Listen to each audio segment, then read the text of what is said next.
menjamak itu alasannya tak sama dengan qasar. Kalau mengqasar alasannya hanya satu, yaitu safar, musafir, perjalanan. Kalau jamak ada banyak alasannya. Salah satunya adalah bisa jadi safar, bisa jadi sakit, bisa jadi hujan lebat dan lain-lain, itu boleh menjamak. Pendapat yang kedua yang saya dapatkan juga, kalau lewat dari 3 hari, dia niatnya dari awal memang pengen lebih dari 3 hari di situ, maka dia tidak lagi statusnya, begitu sampai tak lagi statusnya musafir.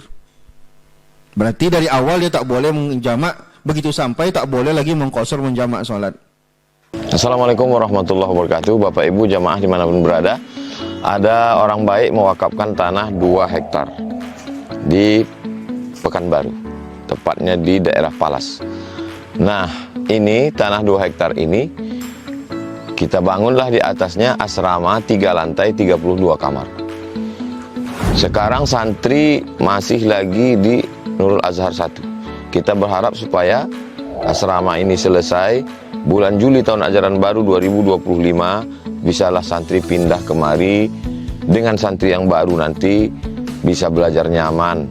3 tahun pertama mereka ngapal Quran, tahun keempatnya mereka baca kitab metode manhaji, tahun kelima prakteknya, tahun 6 life skill. Setelah itu mereka akan bisa membaca kitab, hafal Quran, punya kemampuan belajar. Mereka yang akan melanjutkan tongkat dakwah, tongkat estafet dakwah di Nusantara. Kalau kita bukan penghafal Quran, kita ingin dapat pahala mengalir sampai hari kiamat, mari kita support, kirimkan 2-3 sak semen, batu bata, kerikil. Hadiahkan pahalanya untuk almarhumah ibu, almarhum ayah, kita dapat rezeki kita berkah, anak-anak kita soleh-solihah, keluarga kita sakinah, mawaddah, warahmah, dan pahalanya pun mengalir untuk mereka. Kalau kita tak mampu menyelesaikan bangunan ini semua, jangan putus asa, kita bersama-sama insya Allah kita bisa. Mari kita salurkan donasi melalui Bank Syariah Indonesia. Nomornya 147, 6-nya 7 kali. 6666666. Bank Rio Kepri Syariah 82011, 6-nya 5 kali. 66666. Atas nama Yayasan Tabung Wakaf Umat. Jangan lupa kode transfernya 0101. Di akhir nominal transfer. Misalnya 100.000, 1000001. Konfirmasi transfernya ke WA. WA-nya 0852 8024 6060. Jangan lupa telepon hubungi 0852 6541 6060. Kalau ke Pekanbaru, jumpa Ustaz Somad, datang kemari. Silaturahim tengok tanah ini. Mudah-mudahan berkah. Ma'akal tafa'afnaita, makanan, duit yang dibelikan ke makanan busuk. Wa malabis tafa'ablaita, dibelikan ke pakaian lapuk. Wa mata soddakta, yang dikirimkan kemari, inilah yang akan kekal abadi. Rumah kita habis dibagi ahli waris. Ini insya Allah kekal abadi sampai hari kiamat. Berkah selalu. Assalamualaikum warahmatullahi wabarakatuh. Assalamualaikum warahmatullahi wabarakatuh. Alhamdulillahi rabbil alamin. Allahumma salli ala sayyidina Muhammadin wa ala alihi wa sahbihi ajma'in. Amma ba'du. Kita puji Allah, alhamdulillahi rabbil alamin, dan bersalawat Allahumma salli ala sayyidina Muhammadin wa ala alihi wa sahbihi ajma'in. Bapak, Ibu, Ustaz, Ustazah yang Allah muliakan, pertemuan terakhir kita membahas tentang qasar di dalam solat, di mana qasar itu boleh dilakukan dalam 5 ketentuan. Yang pertama, safar yang dilakukan adalah safar yang dibolehkan, bukan safar maksiat. Dalam artian safar maksiat itu tidak ada keringanan apa-apa. Tidak ada keringanan menjamak salat dan tidak ada keringanan mengqasar salat bagi orang yang melakukan perjalanan, tapi perjalanannya perjalanan maksiat. Mau ke Sumbar merampok misalkan, mau ke tempat wisata untuk melihat aurat misalkan, atau mau berpacaran, mau berzina, safarnya namanya safar maksiat. Safar maksiat tidak ada keringanan. Berarti tidak boleh mengqasar, menjamak, membatalkan puasa, itu tak bisa. Itu yang pertama. Yang kedua, safar yang dilakukan itu jarak tempuhnya harus minimal, kalau dalam satu kitab disebut 83 kilo atau 85 kilo sekali pergi. Ujung tempuh ujung perjalanan itu mesti sampai minimal 83 atau 85 kilo. Sekali pergi, bukan hitungannya bolak-balik. Misalkan sini ke Bangkinang 60 kilo, tak cukup, kan kurang tuh. Tapi bolak-balik ada 120 kilo, tidak bisa. Karena yang dihitung adalah zihaban, sekali pergi. Sekali perginya cukup jarak tempuhnya, maka itu syukran, jazakallah khair. Maka itu sudah terhitung, maka disitulah hitungnya, ya 83 kilo, 85 kilo, gitu. Artinya kalau kurang dari 82 kilo, 83 kilo, 85 kilo tadi tidak bisa dilakukan qasar. Dan qasar satu-satunya alasan adalah safar. Tidak ada alasan lain orang boleh mengqasar salat kecuali safar, perjalanan. Nah, itu yang kedua. Yang ketiga, bahwa yang diqasar itu hanya boleh yang salat fardu jumlah rakaatnya 4. Berarti boleh diqasar itu hanya zuhur, asar, dan isya. Maghrib dan subuh tidak bisa diqasar. Kemudian dia berniat qasar. Di saat ada dia masukkan kata qasar dalam niatnya. Sengaja aku sholat zuhur 4 rakaat, qasar 4 rakaat, 2 rakaat, qasar karena Allah Ta'ala.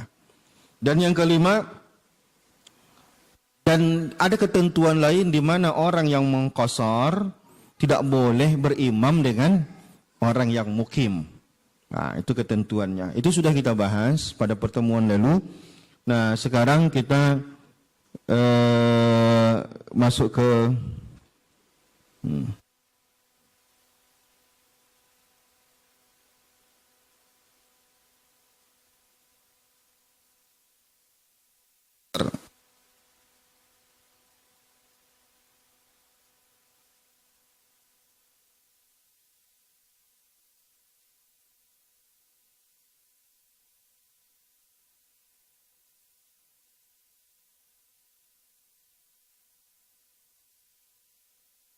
Nah, sekarang kita masuk ke keringanan berikutnya dalam sholat, yaitu jamak. Jadi ada beberapa keringanan dalam sholat. Di antaranya boleh mengqasar, yang kedua boleh menjamak sholat. Nah, itu di antara keringanan. Yang paling besar yang dua ini, mengqasar atau menjamak. Kalau mengqasar artinya memendekkan, meringkas sholat.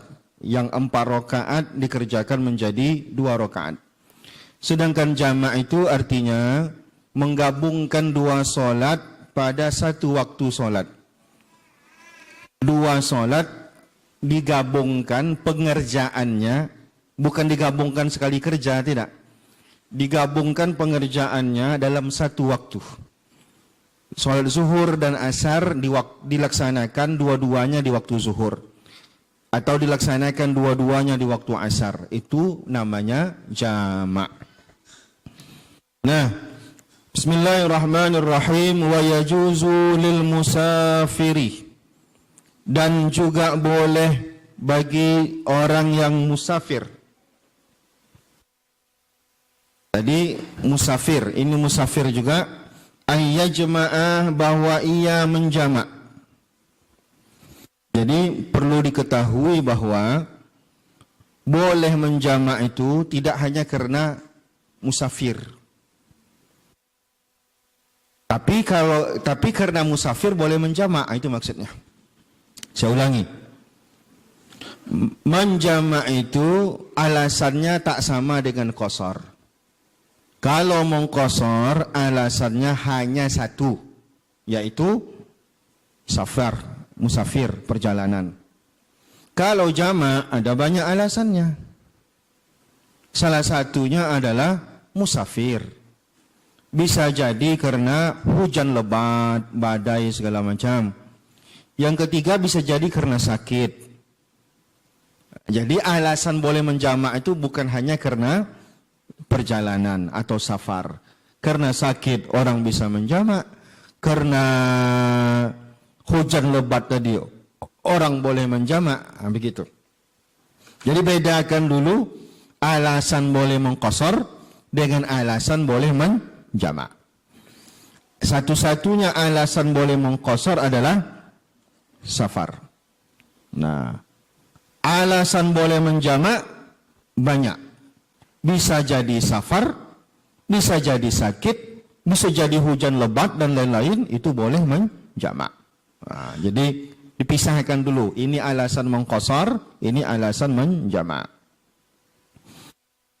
Nah, bagi orang yang musafir, ayyajma'a, dia boleh menjamak baina zuhri wal asri, antara zuhur dan asar.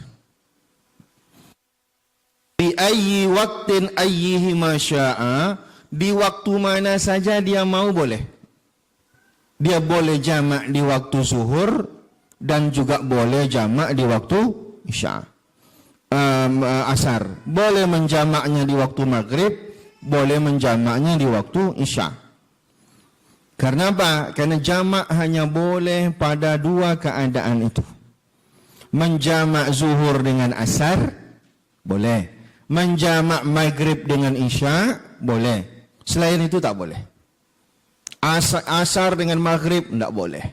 Subuh dengan zuhur dijamak, tidak boleh.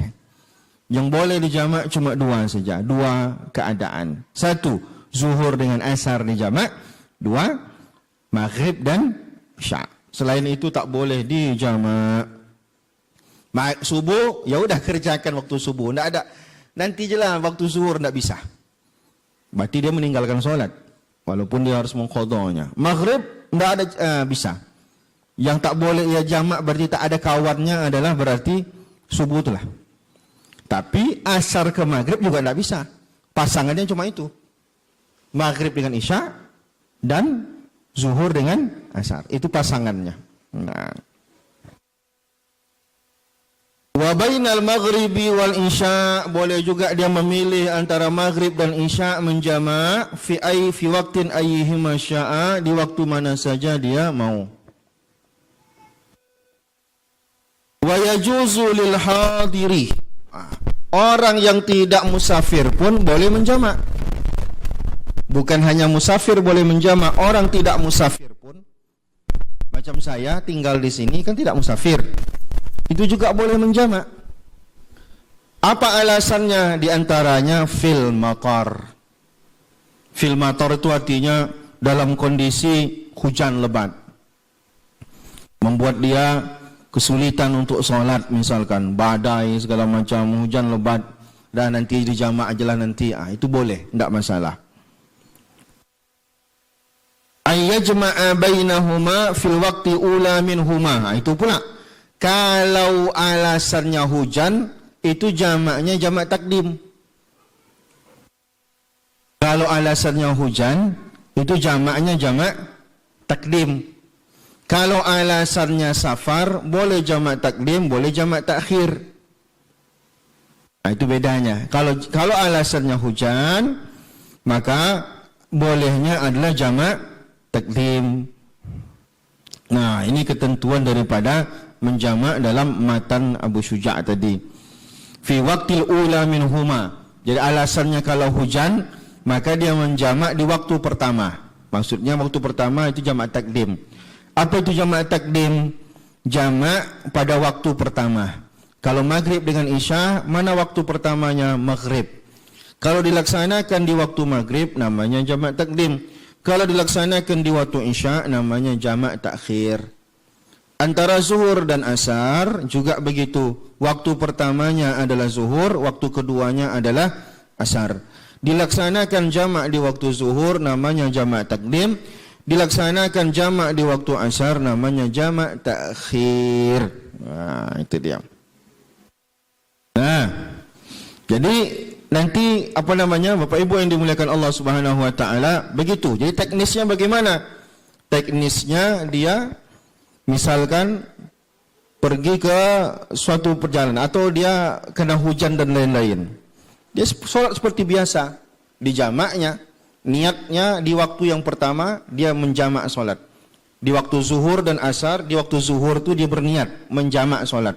Sengaja aku sholat zuhur 4 rakaat, jamak dengan asar karena Allah Ta'ala. Jadi jamak, kalimat niat jamak itu harus di sholat pertama. Bahkan kata ulama, seafdol-afdolnya pada waktu niat takbiratul ihram. Tapi kalau tak sempat, boleh di sepanjang sholat itu niat menjamak ke waktu berikutnya. Apa maksudnya? Jadi kan kita niat sengaja aku Allahu Akbar.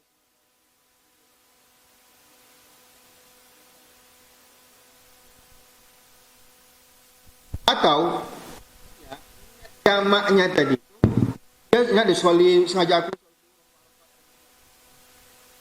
jamaknya dalam sholat itu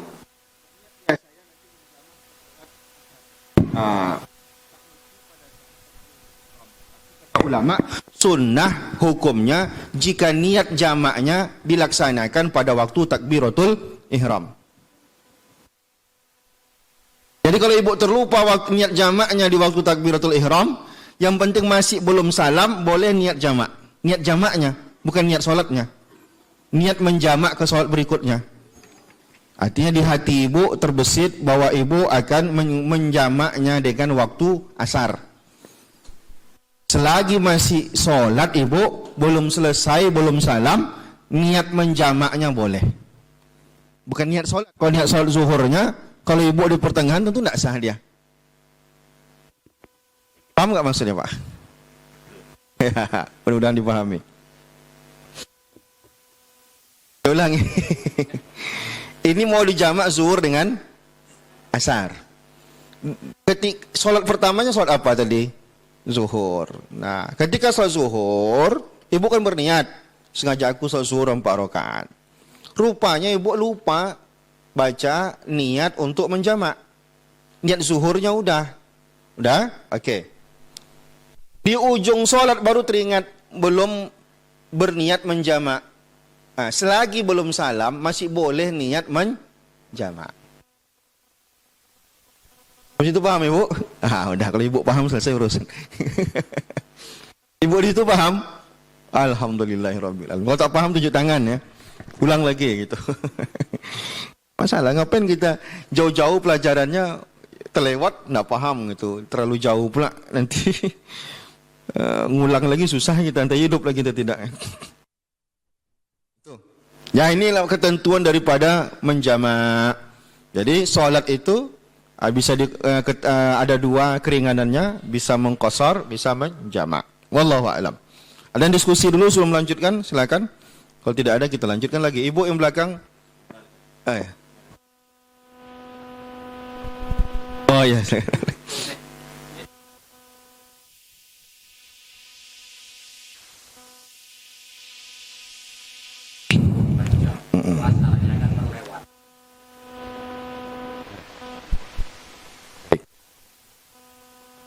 Yang disebutkan di dalam kitab memang tidak ada kata dokter. Yang ada disebutkan dalam kitab itu orang sakit.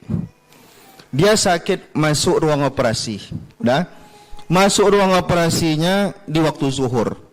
Dia dibius, kemungkinan biusnya seluruh badan. Sadarnya kapan itu? Biasanya sadarnya agak malam misalkan. Berarti asarnya dia kan tak bisa sholat. Maka si pasien tadi di jamaknya lah sholatnya, zuhur dan asar. Nah, kondisi keduanya ini dokter masuk ruang operasi jam 12 siang terjadwal.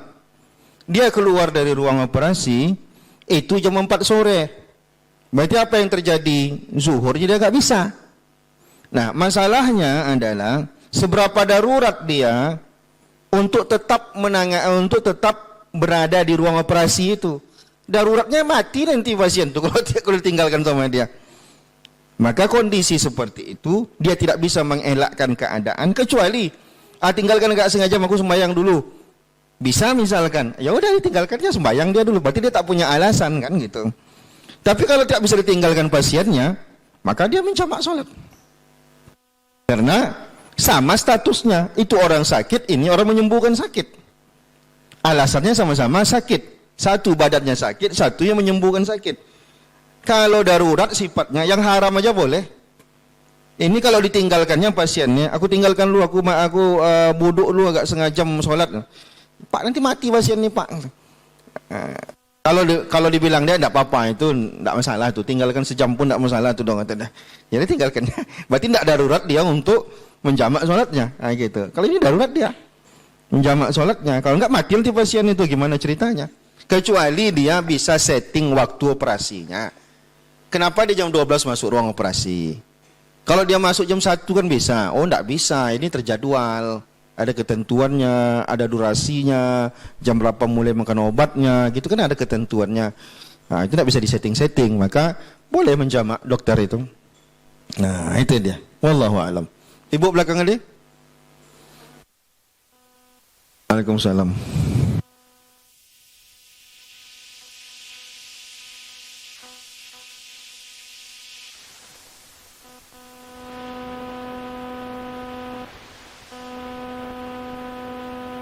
Baik.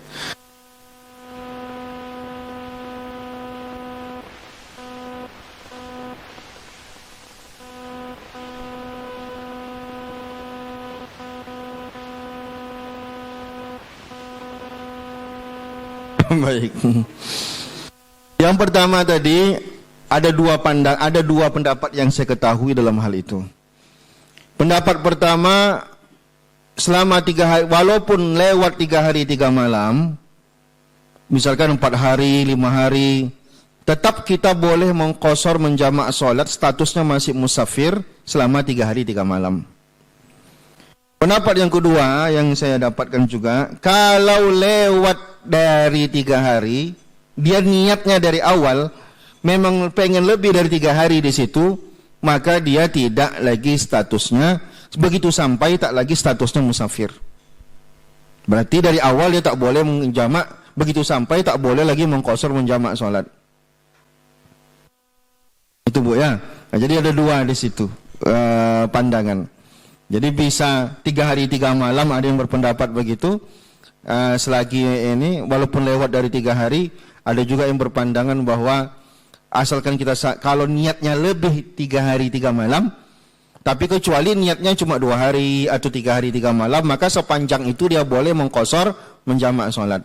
Tapi kalau niatnya seminggu, sebulan di sana, begitu sampai nanti dia tidak lagi mengqashar dan menjamak sholatnya, kira tidak terhitung lagi dia musafir. Hanya dalam perjalanan itu aja dia terhitung musafir, sampai lokasi tidak lagi terhitung musafir. Itu yang paling banyak diamalkan orang ya Bu. Yang kedua, ini kan sebenarnya seberapa darurat dia, itu tadi pertanyaannya. Anak misalkan, ibu ini sendiri di rumah, anaknya ini tak tidur-tidur, sedangkan ibu ini tinggal di rumah panggung yang tinggi, dindingnya tak ada. Kalau ibu ini sholat, alamat mati anak ini terjun nanti, anak baru pandai merangkak pula. Berarti kondisinya kan darurat. Tapi kalau seandainya anak ini bisa ditidurkan, anak ini bisa diikat kakinya, misalkan kalau diikat kakinya tidak apa-apa, nanti paling dia kalau dia merangkak tak jauh-jauh, berarti kan tak darurat dia untuk mengqashar menjamak sholatnya. Untuk menjamak sholatnya, mengqashar pasti tak bisa. Maka saya katakan tadi, berapa darurat dia harus menjamak sholat itu, walaupun nanti ada memang dalil, ada memang hadis Nabi itu menjamak sholat tanpa alasan. Nah, tapi kan itu tak dipakai banyak. Ada memakai itu, tapi yang mencari alasan boleh menjamak kan tak memakai hadis itu. Nah, intinya tadi kan memang tidak ada disebutkan anak di situ alasannya. Tapi dalam kondisi tertentu bisa jadi. Mana yang lebih diselamatkan, nyawa orang atau sholat nanti yang dijamak? Bisa dijamak sholatnya. Jadi nyawa orang tadi itu. Tapi kalau nyawa orang mati gara-gara itu, ya iyalah, dijamak sholatnya. Nah gitu. Cuma anak nangis, rewel. Anak ini nangis, kita sholat 4 rakaat. Berapa lama kita sholat 4 rakaat? Nabi pernah sholat, diringkasnya sholatnya karena ada anak-anak nangis. Ada ibu sholat di masjid, anaknya nangis di luar, Nabi sholat, tapi diringkasnya sholatnya, disingkatkannya. Kalau kita sholatnya anak ibu nangis rewel, ibu jangan pula sunnah-sunnahnya semua dikerjakan. Bekerjakan aja yang wajib-wajibnya. Kalau yang wajib-wajibnya jadi dikerjakan berapa menit kita sholat? Yang wajib apa? Takbiratul ihram, Al-Fatihah, dah, rukuk, bacanya kan tak wajib. Rukuknya yang wajib. I'tidal, sujud, duduk di antara dua sujud. Kan bacaan-bacaannya tak ada yang wajib kecuali takbiratul ihram, Al-Fatihah, bacaan di tahiyat akhir. Jadi kalau ibu anak udah rewel gitu, sholatnya diperingkas saja. Peringkas bukan rakaat jadi kurangi. Artinya wajibnya jadi kerjakan yang sunnah-sunnahnya karena kondisinya seperti itu. Nah, gitu. Jadi, tapi kalaupun disingkat pun bahaya juga, tentu apa boleh buat. Nah, itu dia Bu ya. Jadi seberapa kondisinya tadi itu tak bisa ditangani. Sebenarnya banyak pertanyaan masalah jamak ini. Termasuk juga banyak anak-anak gadis nanya, boleh enggak pengantin untuk menjamak sholat gitu. Kalau dicari-carikan dalilnya yang tadi cukup dalilnya. Nabi pernah menjamak tanpa alasan. Nah, cuman kalau nanti tentu ndak ditengok nanti di kitab-kitab yang menyebutkan alasan menjamak itu nampaknya ndak cukup syarat lah. Orang yang pengantin itu karena kan alasannya cuma make up gitu kan. Sekarang make up itu juga dia sendiri cari penyakit buat make up setebal-tebalnya. Kalau baju pengantin boleh nggak orang nikah sholat pakai baju pengantin? Boleh kan, tidak ada masalah. Yang penting suci bajunya kan boleh. Yang jadi masalah kan make upnya itu, wuduknya tidak sah. Kan bisa disiasati. Make up jam berapa? Jam 11 misalkan. Hah? Jam 11, belum make up wuduk dulu. Boleh nggak sholat pakai make up? Selagi tak ada najis di make up itu, tidak ada masalah. Begitu masuk waktu ya jangan kentut lah. Kalau terkentut itu repot. Nah, lalu kemudian sholat dia jam berapa? Jam 11 dia make up. Jam setengah 1 masuk zuhur langsung sholat. Asar kita bersanding di pengantin di pelaminan berapa lama? Jam 5 kan udah bubar. Langsung dikikis make upnya. Jam 5.30 masih bisa asar. Nah, jadi tidak cukup kuat alasannya untuk menjamaknya tadi itu gitu. Oke. Laki-laki kan tak ada masalah. Kalau laki-laki make up baru nanti berbahaya. Ada lagi Bu? Cukup? Kita lanjutkan? Oke, bapak-bapak tak ada? Oke, lanjut.